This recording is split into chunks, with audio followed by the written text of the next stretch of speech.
Hello, this is Andre Belli, and I'm delighted to welcome you to the Alien Kin channel. The apartment had a stale scent of dust and aged parquet, the aroma of serious wealth from old Moscow. Valentina traced the oak windowsill with her palm. The windows overlooked a quiet lane in the Patriarch's Ponds district. This apartment, which she had kept secret from everyone for 6 months, precisely the legal waiting period to inherit after the passing of her second cousin, a woman with whom Valya felt a bond stronger than with her own mother. 79 square meters, high ceilings, ornate plasterwork that had escaped removal during the early 2000s renovations. Its market value was 47 million rubles. Valya was neither an heiress nor involved in business circles. She worked as a senior manager at a printing house, meticulously checking layouts for errors and ensuring the ink reserves never ran dry at critical junctures. Her hands were ordinary, her nails short. She had a habit of frowning when calculating figures in her head. And then there was her husband, Kirill, who considered himself an unrecognized marketing genius. "Can you imagine, Valyusha? This is fate." Kirill paced the empty living room, hands clasped behind his back, like a landowner surveying his estate. 47 million. We can finally launch my farm-to-table cheese delivery startup, or invest in crypto. This is the bottom. We'll bounce back soon. Valentina stood by the window, gazing at the yellowing linden trees. "Kirill, this was my aunt's apartment. I'm not selling it. We'll rent it out. It's passive income. A pension, if you like." Kirill stopped.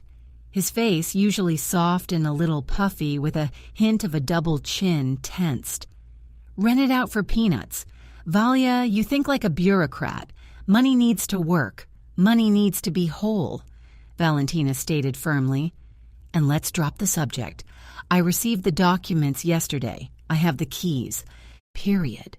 She saw the spark of greed extinguish in her husband's eyes, replaced by a cold, calculating glint. Kirill said nothing. He simply nodded, kissed her dryly on the cheek, and said he needed to call his mother. Nina Semyonovna, his mother, was a woman of loud theatrics and an insatiable need for attention. Her calls usually began with complaints about her blood pressure and ended with requests for a few thousand to be sent for medication, which invariably turned out to be for new curtains or a set of pots and pans. "Fine. Make your call," Valya said, closing the heavy entrance door of the new apartment. She was unaware that the wheels had already begun to turn. The call came the next morning, on Monday. It was 10:15. Valentina was in a planning meeting, discussing the procurement of a new batch of glossy paper. When her phone vibrated on the table, Kirill's name flashed on the screen. She ignored it. A second later, he called again and again. Valya excused herself and stepped into the corridor. "What's wrong? I'm at work, Valya." Kirill's voice was a high-pitched squeak. He was hoarse, as if he'd run a marathon.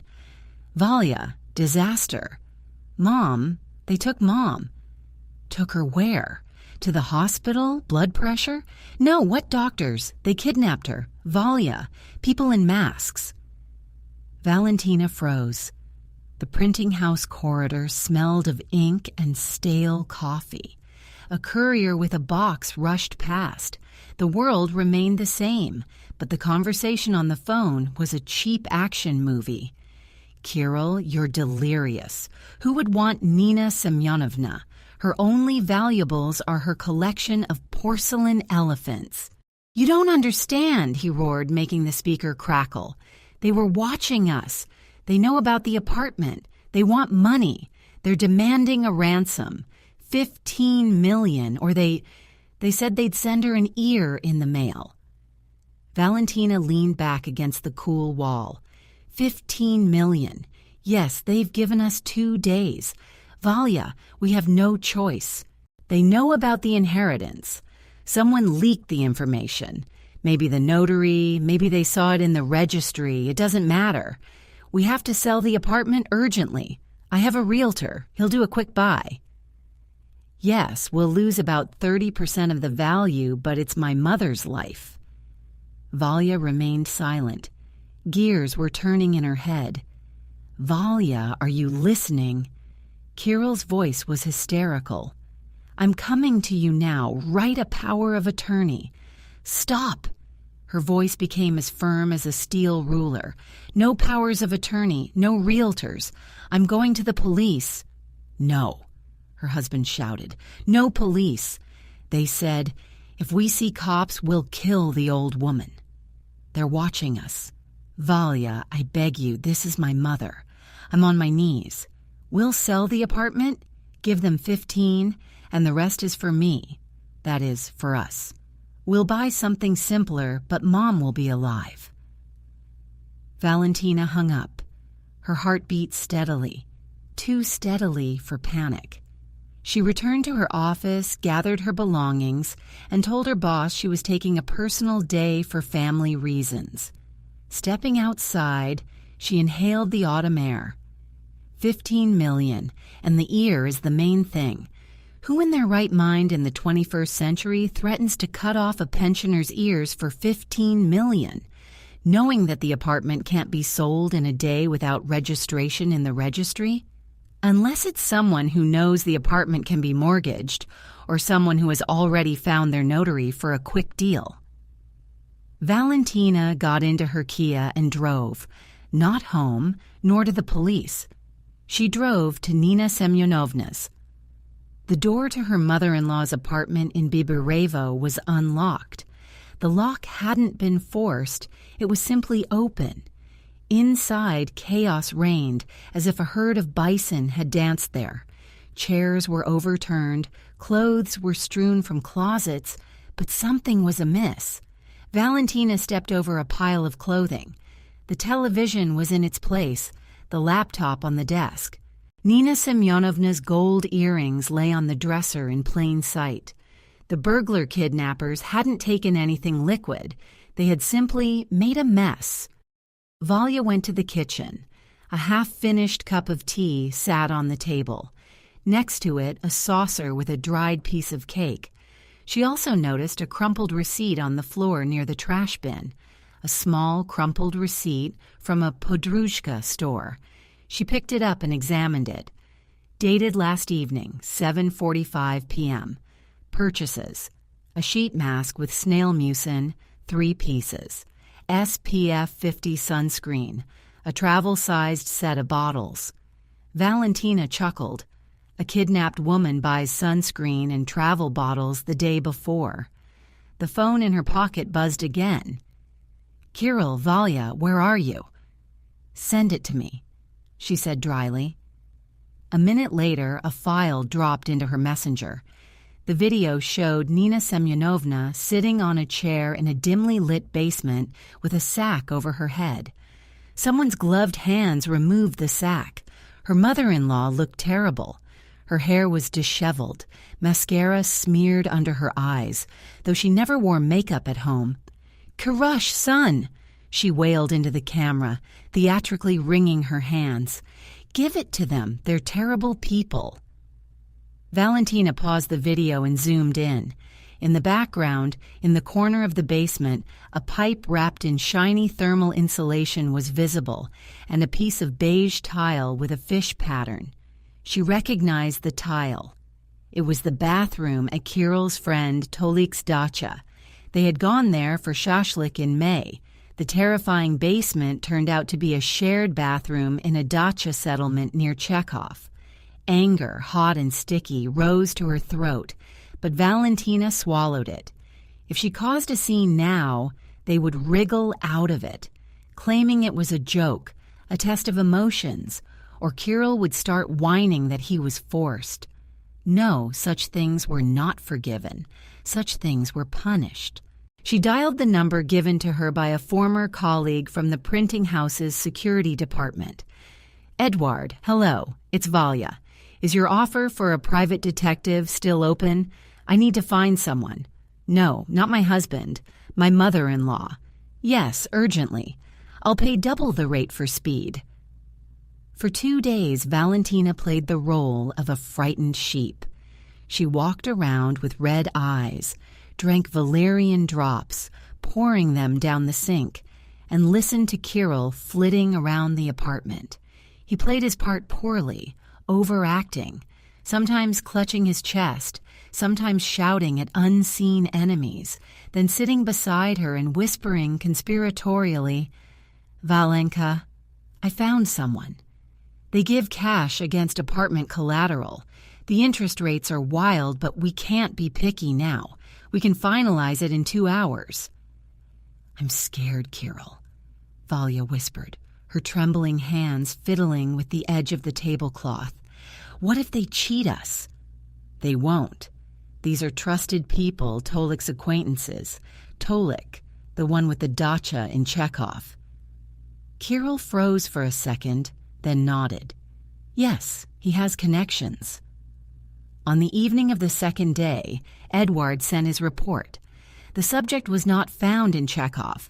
Apparently, they had only filmed the video there and then moved to a more comfortable location. Birch Grove Spa Hotel, luxury room 405, registered under the maiden name Kovalchuk, Nina. She lived alone, but a man visited her, bringing groceries and packages from Tsum.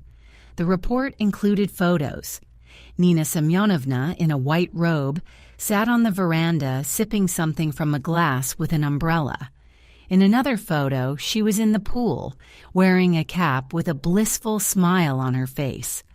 The kidnapped woman was enjoying herself.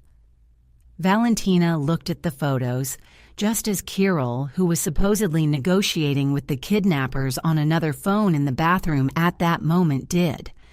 The plan formed instantly, hard as a blow from a concrete slab. She went into the kitchen. "Kirill," he jumped up, phone to his ear. "Did they call?" "I found the money, Kirill."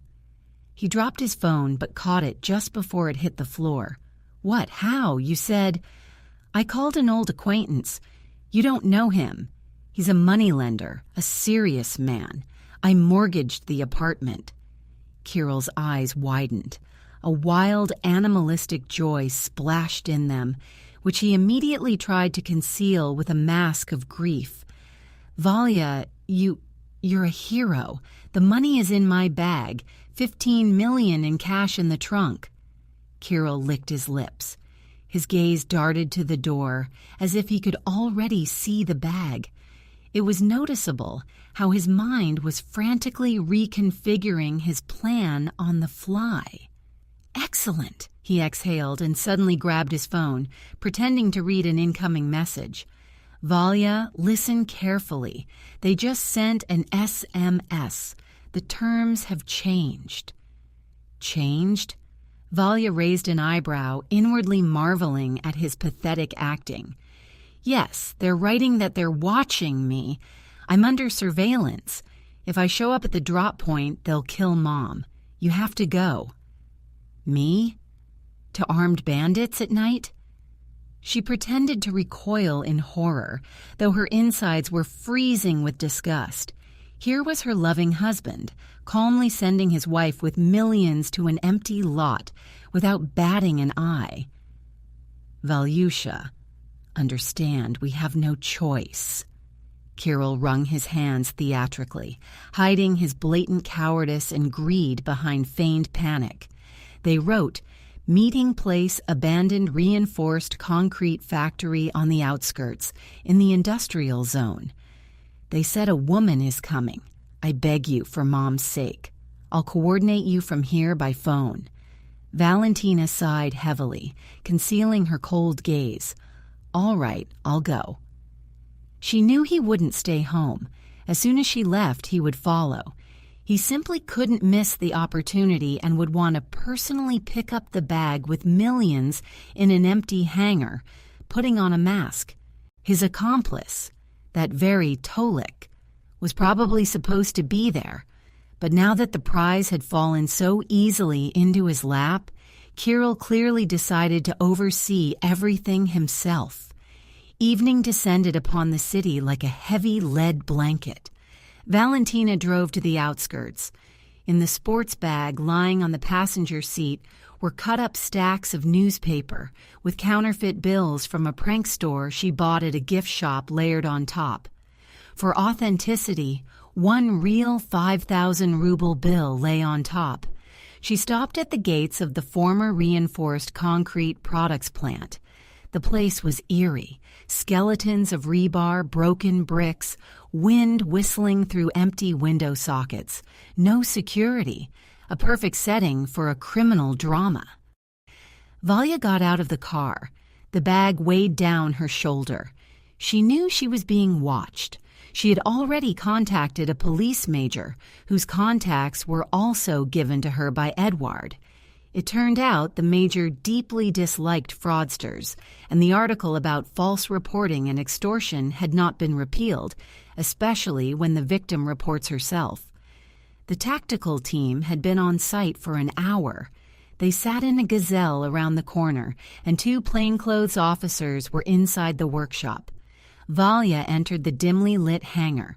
The headlights of her car, left at the entrance, illuminated concrete pillars. "Hey!" she shouted into the emptiness. "I brought the money." Silence. Only the rustle of gravel. A figure emerged from behind a column, a black jacket, a hood. The face was hidden by a black balaclava. In his hand, something resembling a pistol. The figure was achingly familiar. His gait, the slight pigeon-toed way he walked with his left foot. The figure altered his voice, trying to speak lower and rougher. "Drop the bag and get out of here." "Where is Nina Semyonovna?" Valentina asked, gripping the bag's handle tighter. "She'll return when we check the money. Drop it." Valentina took a step back. She didn't drop the bag. She looked directly into the slits of the mask. "You know, I kept wondering, why the rush?" she said loudly, so the echo would carry through the entire workshop. The masked man flinched. "Shut up and drop it." "You demanded the money immediately. You didn't even let me negotiate. That's not how kidnappings usually work. They bargain. I'll kill you now." The bandit's voice broke into a familiar falsetto. Valentina calmly placed the bag on the concrete floor, but didn't move away. She straightened up, adjusted her jacket collar, and smiled a cold, angry smile. "Kirill," she said in her normal voice, "I have only one question for you." The man in the mask froze. He was clearly confused. He hadn't expected to be recognized or thought the balaclava made him invisible. "What other Kirill?" he barked, but with less confidence. Valentina took a step towards him. "Did you really think I was such an idiot?" With those words, she poured all the contempt she had accumulated over these 2 days into her voice. "You," Kirill whispered from behind the mask. He lowered his hand with the pistol. At that moment, powerful floodlights filled the hangar. "Police operation. Everyone lie down, weapons on the floor." From all sides from the darkness, men in black camouflage with shields poured in. Kirill shrieked like a whipped dog and tried to run, but slipped on the gravel. A heavy Special Forces boot pressed him into the dirty concrete. "Hands behind your back." Valentina stood motionless as the officers cuffed her husband. They pulled off the balaclava. Kirill's face was gray with dust and terror. He stared at his wife, unable to utter a word. Meanwhile, 40 kilometers from Moscow at the Birch Grove Spa Hotel, the second act of the Marlimba Ballet was unfolding. Nina Semyonovna was lounging in the jacuzzi, enjoying the hydro massage. A glass of Prosecco sat on the edge. She was already mentally spending her share. Kirill had promised her $5 million. She'd need to renovate, go to Turkey, and get new teeth. The door to room 405 burst open with a crash. "Police, stay where you are!" Nina Semyonovna screamed so loudly that the crystal chimed. Officers tumbled into the room. The woman tried to cover herself with foam, but it treacherously settled. "Citizen Kovalchuk, you are under arrest on suspicion of fraud, knowingly false reporting, and staging a crime." "This is a mistake. They kidnapped me," she shrieked as handcuffs were placed on her wet wrists. "Uh-huh. And tortured you in the jacuzzi," the officer chuckled, bagging the evidence. The phone from which the threats were sent lay right there on the table. The interrogation room was exactly as depicted in movies. Gray, bleak, with a table bolted to the floor. Kirill sat opposite the investigator, hunched over. He had already confessed everything, revealing the idea, his mother, and Tolik, who was supposed to be a lookout, but fled at the sight of the police. Kirill wept, wiping snot down his face, repeating that he was led astray, that he only wanted what was best for the family. A mirrored glass separated him from the corridor. He couldn't see who was standing there. Valentina looked at him through the glass. There was no pity in her. Pity had died somewhere between the snail mask receipt and the sight of her husband in a balaclava. "Will you be filing a civil claim for damages for the detective's work?" the investigator standing beside her asked. "Absolutely," Valentina nodded. "And include the fuel expenses, too." She took a folded sheet of paper from her bag. "Please give him this along with the protocol." "What is this?" The investigator took the sheet. "A divorce petition. Also tell him I've rented out the apartment to a family with 3 children and 2 dogs. Let him be happy about my passive income." Valentina turned, her heels clicking on the government-issue linoleum, and walked towards the exit. Outside, it was dark and cold, but she felt as if spring had arrived. The air was clean. A big cleanup awaited her, not in the apartment, but in her life. First, she would change the locks. Second, she would buy herself a real vacation, not to a Moscow region hotel. Behind her, a bolt clanged shut. The inheritance saga was over. The story of the new Valentina was just beginning. There was no longer any room in her life for parasites, even if these parasites called themselves family. She got into her car, turned on the radio, and for the first time in a week, she laughed sincerely because the 15 million had stayed with her, as had the 47, and her self-respect, which, as it turned out, was worth more than any real estate in the center of Moscow. Thank you for listening. This has been Andre Belli. See you in new videos.